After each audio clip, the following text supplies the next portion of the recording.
حكاية حكاية إنسان إنسان إنسان إنسان إنسان إنسان حكاية إنسان. يولد الكثير ويموت دون أن يعي معنى كونه إنسان.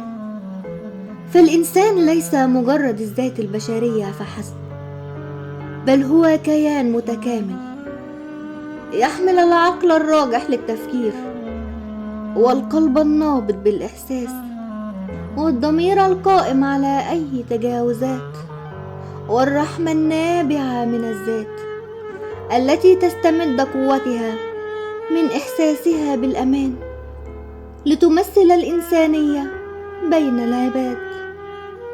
وبين كل ذلك يقابل التمرد والتوهة والانصياع، فيعيش الخير والشر، ولكن عليه دائما ألا ينسى كونه إنسان.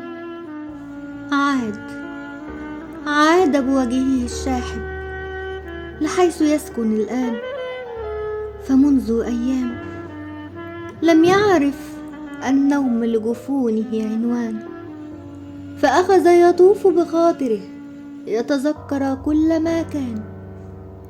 أكان حينها على صواب أم سرقه الزمان، ولم يعد منه سوى بقايا إنسان وميضات من الماضي تلاحقه كلما ظن النسيان.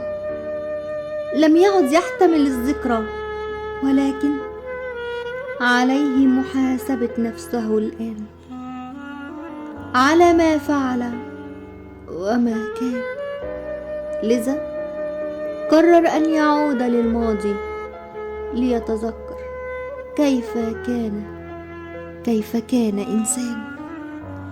انتظروني في الجزء القادم من حكاية إنسان، وللحكاية بقية.